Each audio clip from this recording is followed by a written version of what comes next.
He wasn't a prophet. He didn't walk on water. He didn't feed thousands.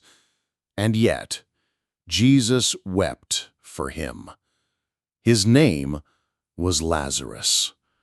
A simple man, a brother, a friend. But his death wasn't the end of his story. In a quiet village called Bethany, God would reveal something the world had never seen, that even death itself must bow to the voice of the Son of God.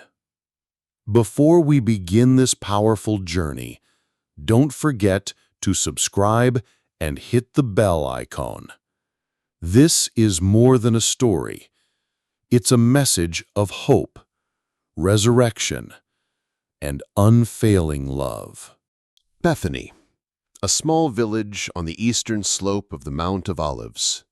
Quiet, simple, a place of olive trees, laughter, and the smell of fresh bread.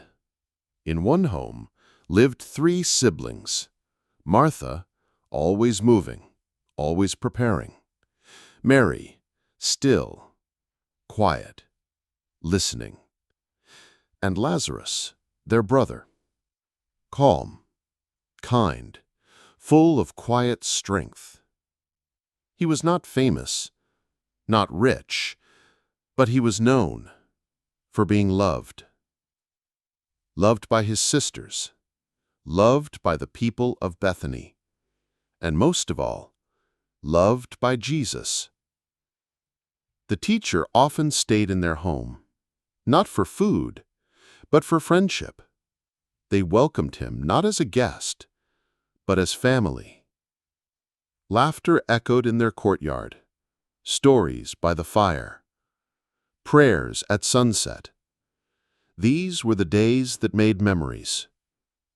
But not even the closest friends of Jesus were safe from the shadow to come. The days in Bethany passed peacefully, until one morning Lazarus didn't rise. His hands trembled, his breath was short, his body burned with fever. Martha tried herbs, Mary prayed, but the sickness grew stronger.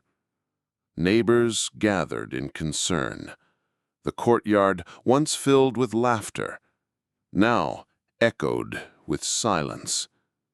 Martha's eyes turned to the road. Mary's heart turned to hope. And then they knew what they must do. Send for him. A messenger was chosen, a young man who knew the road to find the teacher. They gave him the words, simple, urgent. Lord, the one you love is sick. With sandals laced and heart pounding, he ran toward the distant hills, toward Jesus. While behind him, the shadow of death crept quietly into Bethany. The messenger ran until his feet bled, through valleys, along rocky paths, until he found the teacher. Jesus stood with his disciples, teaching near the Jordan, when the man fell at his feet. "Lord," he gasped, "the one you love is sick." The disciples looked at one another, alarmed, expecting Jesus to rise at once, but he didn't. Jesus looked toward Bethany. Then he said, "This sickness will not end in death, but for God's glory, so the Son may be glorified." And then he stayed. One day passed, then 2. The disciples grew restless. "Shouldn't we go?" But Jesus waited. His eyes saw what they could not. His heart heard what they could not feel. Meanwhile, in Bethany, Lazarus was slipping away, his breath now shallow. His sisters at his side, praying, weeping, whispering his name, still hoping, still waiting, still believing he would come. The fever rose. His voice grew faint.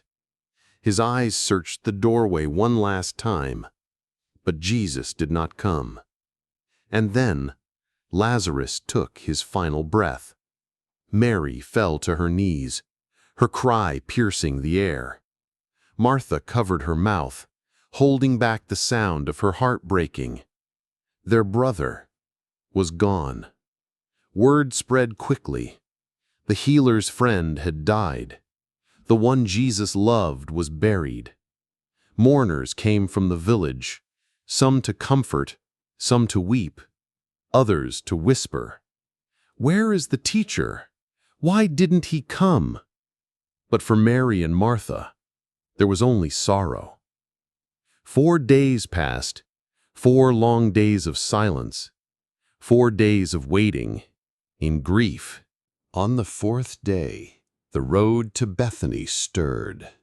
Dust rose from the sandals of the teacher. Jesus was coming, but the tomb had already been sealed. The weeping had already begun. The question hung heavy in the air. Why did he wait? Someone ran to Martha. "The Master is here." She didn't hesitate. She left her mourning garments behind and ran toward the road. She found him just outside the village, her eyes red with grief, her voice trembling. "Lord, if you had been here, my brother would not have died." And yet, even in her pain, she believed. "But even now, I know, whatever you ask, God will give you." Jesus looked into her brokenness and spoke the words that shook eternity. "Your brother will rise again." Someone whispered to Mary, "The teacher is calling for you." She rose quickly, but not with hope, with heartbreak. She didn't walk, she fell at his feet, weeping. "Lord, if you had been here, my brother would not have died." Her words echoed Martha's, but her tears struck deeper. The mourners followed. Wailing filled the road. Jesus looked at Mary, then at the people, and something holy stirred within him. The Son of God was deeply moved. His chest tightened, his spirit shook, and then Jesus wept. He too knew the ache of loss. He too felt the sting of death's shadow. Then he stood, his voice calm but heavy with divine power. "Where have you laid him?" They said, "Come and see." The mourners led him, past the fig trees, past the olive groves, to the edge of the tomb, a cave cut from stone, silent, sealed. Jesus stood still, his eyes on the entrance, his face resolute. Then he spoke, "Take away the stone." The crowd froze. Martha stepped forward. "Lord, by now he has been there 4 days. There will be a stench." But Jesus turned to her, gently, firmly. "Did I not tell you that if you believe, you will see the glory of God?" The silence held its breath, and then the stone began to move. The stone rolled aside, and a deep silence fell. Cold air spilled out of the tomb. The scent of death lingered. Eyes filled with fear. Hearts stopped. Jesus stepped forward. He lifted his eyes toward heaven. "Father, I thank you that you have heard me. I knew that you always hear me. But I said this for the sake of those standing here, that they may believe." Then his voice changed. No longer soft, no longer quiet. A voice that cut through death, through stone, through time. "Lazarus, come forth!" And then a sound from within, the sound of cloth shifting, of movement in the darkness. Gasps broke from the crowd, eyes widened.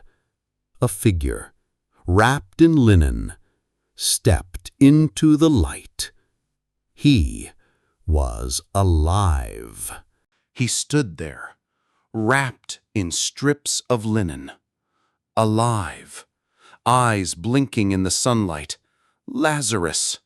The impossible had just stepped out of the grave. Gasps turned to tears, silence turned to praise, mourning turned to joy. And then Jesus spoke again. Unbind him and let him go. The crowd rushed forward, hands trembling, hearts racing.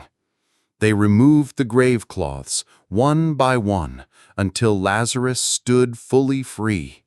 He looked around, breathing, smiling, and then his eyes met Jesus's, a look that said everything. No words, just the love of a man who had been dead and now lived again. That day, many believed. That day, hope returned to Bethany. But this sign would soon stir the fury of those in power, for the one who raised the dead was now marching toward his own death. But for Lazarus, his second chance had begun, not just for a longer life, but for eternal life. And so we remember, not just the man who died and rose again, but the one who called him out, the resurrection and the life.